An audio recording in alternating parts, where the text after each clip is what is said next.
Okay. So looking at what we have right on the screen, we have classical substitution ciphers. Now, what does it mean?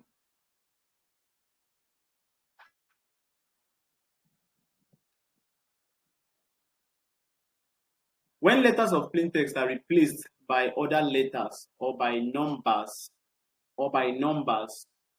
or symbols,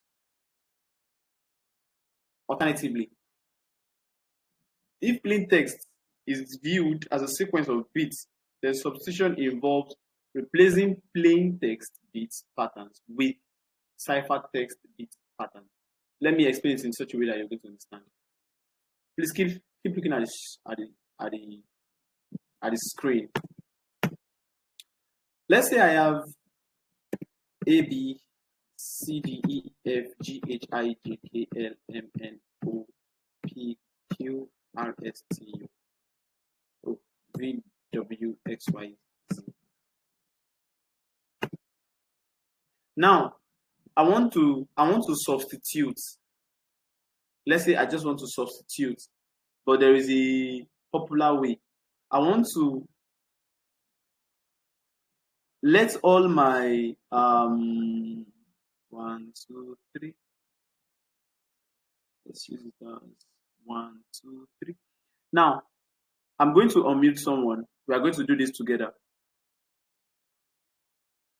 I want to substitute any letter I am having now. Please try to get this thing very well, because I will skip through others. There are some that I will skip through. You may not really need to understand the algorithm like that. There are already systems or tools that will automatically help you to encrypt or decrypt. You don't really need to understand the algorithm. But there are some simple ones that if you speak outside and you tell them that you know cybersecurity and they ask you very simple questions, okay, how does Caesar cipher work?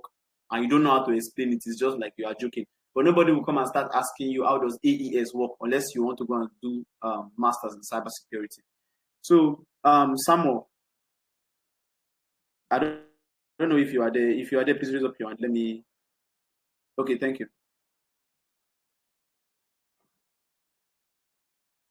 Okay, so we are going to do a quick exercise. I want you to follow me. Can you hear me well? Yes, good afternoon. Okay, yeah, good afternoon. Now, you see this A. I'm going to replace it. Let me use the word substitute it. I'm going to substitute it with the third letter after it. You know, we are following alphabetical order. Let's put like a space. Do you understand what I've said? Yes, I get you. Okay. 1 minute.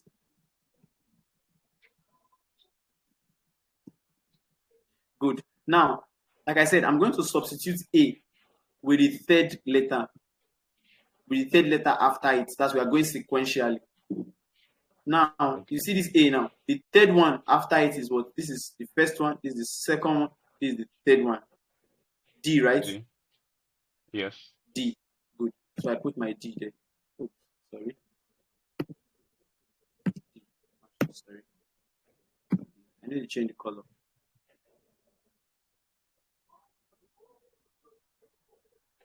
Mr. Joshua, please don't let your battery shut down.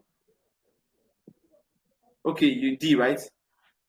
The next one is B. What's the representation for B? B would be E. Thank you. E. For C, what's the representation? F. F. So basically, you are counting the third one after it, right? Yeah. So let's just move down. Let's move to Q. Q would be T. Q would be what? T, right? T. Yeah. T. Okay. Let's fill up for everything.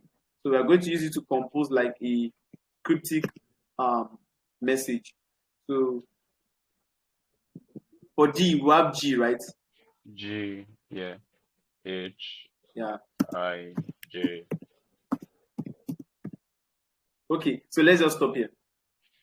Now, let's say you want to send a message to me. You want to send a message to me. Now, that message is, you just want to tell me, I asked you a question. What did the boy do? But the response you want to tell me is beg, like BEG, like the boy just begged.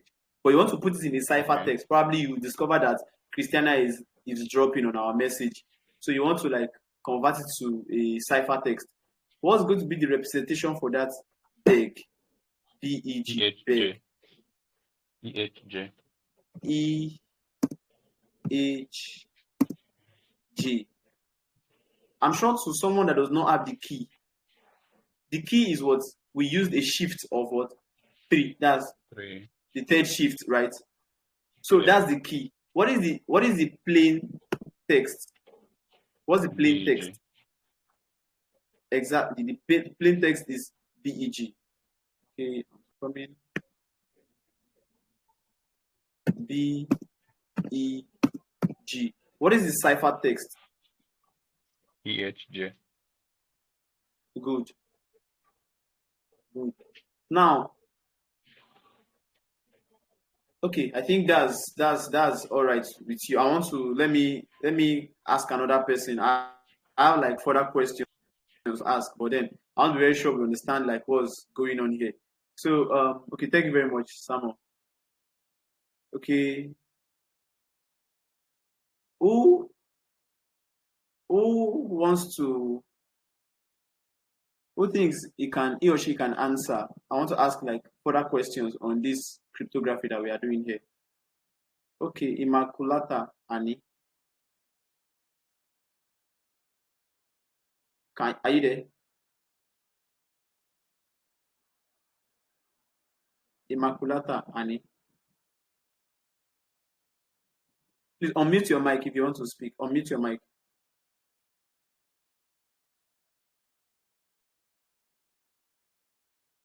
Unmute your mic. I assume you are not here. Okay. Tohib. Yeah, good evening. Good afternoon. No, Ismail is asking if good afternoon. Please give me 1 minute. Ismail is asking if this is how coding works as in programming. No, this is not how it works. This is like a very simple encoding process. Very, very simple encoding. So if Tohib, are you with me? Yes, please. Okay, good. Using this example that I gave, Okay. can you use just this example that you have here? Don't go further. Can you explain what encryption is and also explain what decryption is? Okay. According to what I understand with this example that you use now, encryption is like transforming a decode word to a plain text that even a layman person can understand. Come again. Why is that encryption or decryption? No, decryption. Why the encryption is like passing a message through a secret words also. Okay, use this example that me and Samuel just analyzed here. Use it to explain what you just said. Okay, you see the BEG, which comes in a plain word, right? You can use that one as decrypting of EHG. Let's say we decrypt the EHJ to BEG. So the BEG is the decryption word, while the EHJ is the encrypted words. Yes, thank you very much. That's correct. Yeah. Good. He has said it all. Mr. Toiba has actually said it all. Yeah. So to buttress what he said, encryption, process of transforming a plain text to a cipher text. Decryption, cipher text to what? We already have the cipher text. Then we want to take it back. Then I want to take it back to the plain text. That's decryption. So let's proceed. This picture just explain what I just talked about. Sometimes you be hearing something like Caesar shift. Caesar shift is what I said.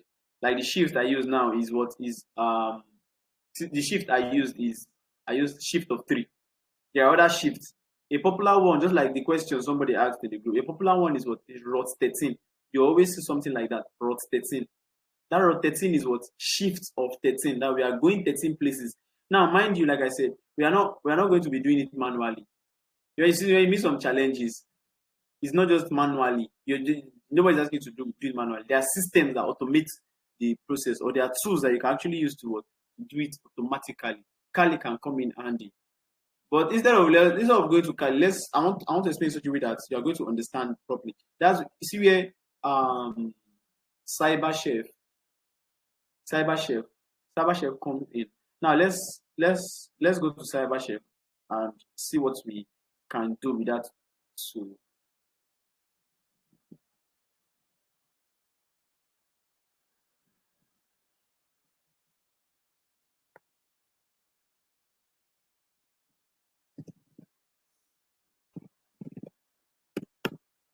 Cyber chef. You can see I just pressed cyber chef. The first thing that came on board is what I used.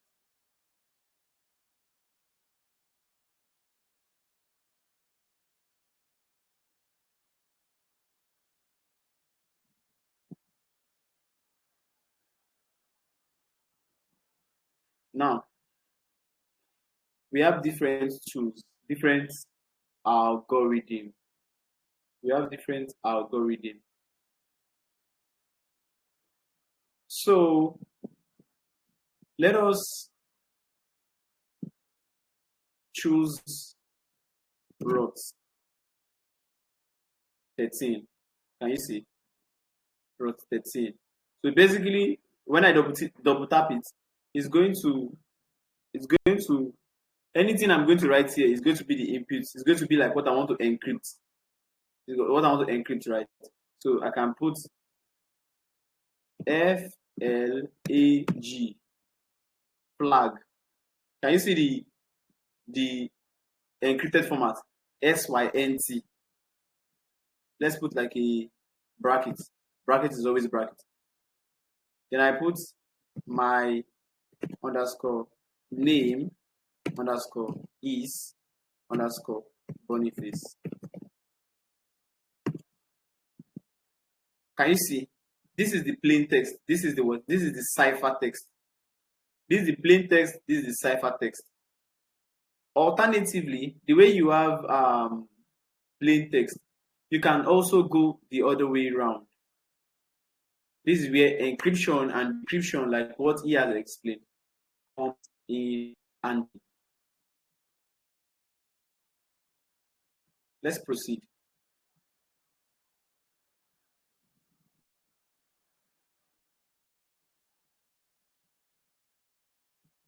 Now you can see some documents here. They were actually renamed to what? Renamed with various cipher text.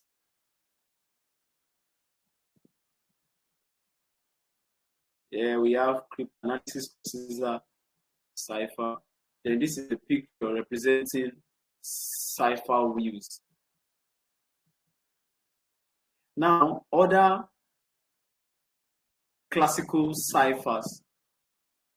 Here, monoalphabetic cipher. Like I said, the emphasis should be on what is the plain text, what is the cipher text, what is the key, what is the algorithm, how can I encrypt, how can I decrypt. Nobody's asking you to go and cram the various kinds of stuff that we have, the various kind of encryption or decryption. So here we have frequency analysis. You can always go through it. You have the material with you. You can always go through it to see what they are talking about here. Now, polyalphabetic cipher. Basically, from the concept I've given you, you already understand the shifts, the various. They have their various shifts and the likes of them.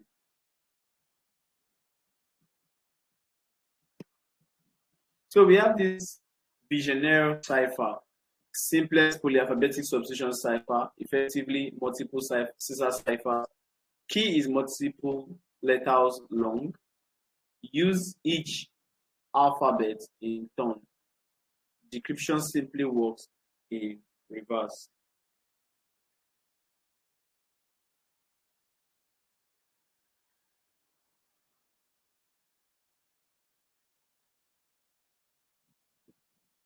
right? Move further. Then you have the security. So here now they are talking about various methods for what? For cryptography. We have the various methods for cryptography. You can always go through them.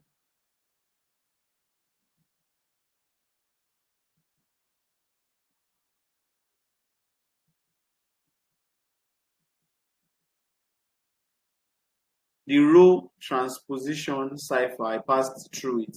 Now, I'm actually leaving or skipping some intentionally because of what? I don't want to, like, let me say, take time to do what?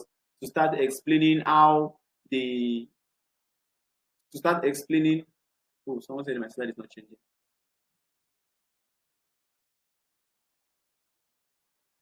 The slide is actually changing. Yeah, so I don't want to go through the explanation of how, let me see, how they arrive at a particular decision or how different algorithms work. The most important thing is that know that something like that exists. Know that stuffs can be encrypted. Now know what they are actually using, the algorithm they are using to encrypt it. Now know how to what decrypt it. You have the internet, you can always use different tools. If you don't want to use CyberShare, you can just go online and type base 64 encryptor, base 64 decryptor, or how to convert. You can always use the internet to go your way. So we have the machines used.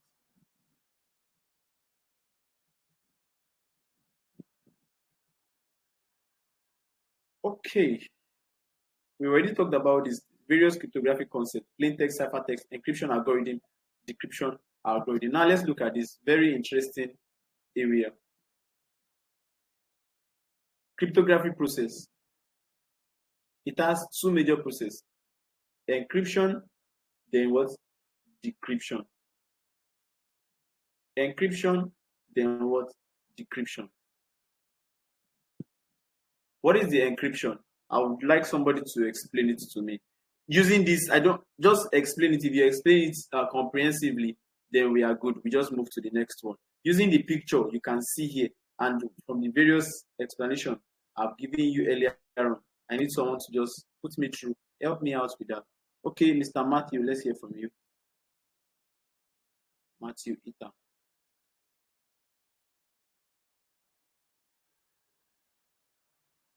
Mr. Matthew, you can unmute your mic.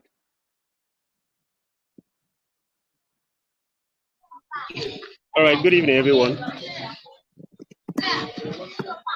Yes, hello? Good yeah, good yes, evening, everyone. Okay, encryption simply can be defined as the process or the system where you can convert words into computer codes that can be ordinarily understood by normal human. So that's the little I know of encryption. Hello? Okay, the process of translating a language or a sentence into code that can be ordinarily understood by humans. Okay, thank you very much for that. Okay, and the reverse of what he said is what? Decryption. When you've translated those codes to, okay, when you've translated those codes to ciphertext, then we have when you translate the plain text to ciphertext, then you reverse the process. Then we are good. Okay, please let's take a break. For our Muslim brethren, let's take a break. We are just going to open the floor again for another question and answer while they do perform their